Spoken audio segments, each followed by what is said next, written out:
Hello everyone, welcome to the Newsbrowse News broadcast. The Canadian press reports that tourism-dependent countries in Southeast Asia, including Thailand and Vietnam, are facing significant economic strain due to soaring prices and complications arising from the Iran war. With the summer season approaching, elevated jet fuel costs and uncertainties surrounding ceasefires are leading to widespread flight cancellations and higher ticket prices, threatening the region's crucial tourism industry. Asia was particularly hard hit by war-driven spikes in oil prices.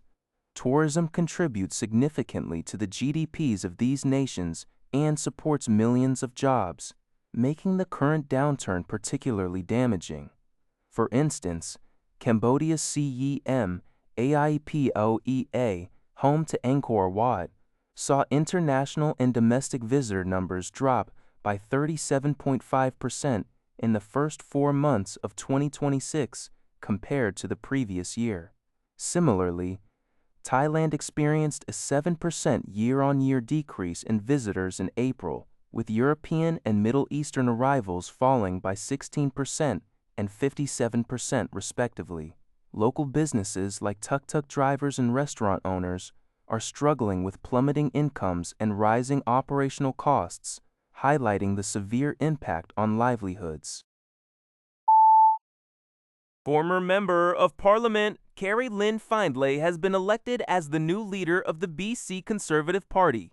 CTV News reports she secured the leadership by a slim margin in the 4th round of voting at the party's convention in Vancouver on Saturday evening, winning 51% of the vote against challenger Caroline Elliott's 49%. Findlay's platform includes promises to cut taxes, combat crime, safeguard private property rights, bolster the natural resource sector, and eliminate woke ideology from schools. In her acceptance speech, she expressed a grand vision of fundamental change for British Columbia, advocating for hope and prosperity and an end to the NDP's economic vandalism under the motto Faith, Family, and Freedom.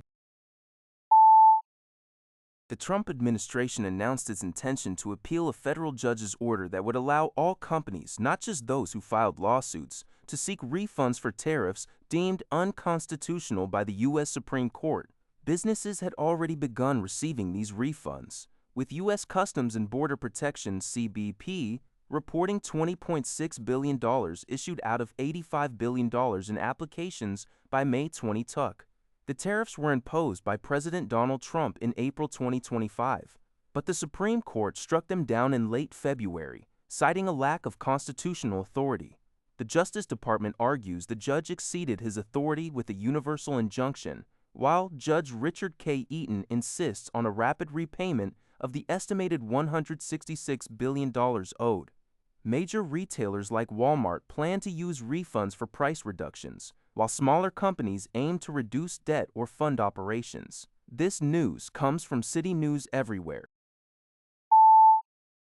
Kerry-Lynne Findlay, who previously served as an MP for South Surrey, White Rock, has been elected as the new leader of the BC Conservative Party.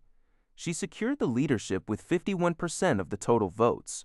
Commentator and candidate Caroline Elliott finished second in what was described as a close contest. Former MLA Peter Millibar, entrepreneur Yuri Fulmer, and former MLA Ian Black were eliminated in earlier ballot counts. All 5 candidates vying for the position were required to pay over $100,000 to enter the race. Approximately 26,000 verified party members cast their votes using a ranked ballot system. The BC Conservative Party had seen a surge in prominence under former leader John Roustad, almost winning the 2024 provincial election, but subsequent infighting led to a reduction in its legislative members and Roustad's expulsion. A 6th former Conservative, Antron, was also removed this year due to assault charges. The new leader was announced at the party's leadership convention in Vancouver. This report is from City News Everywhere. That's all for this video. Thank you for watching. See you in the next video.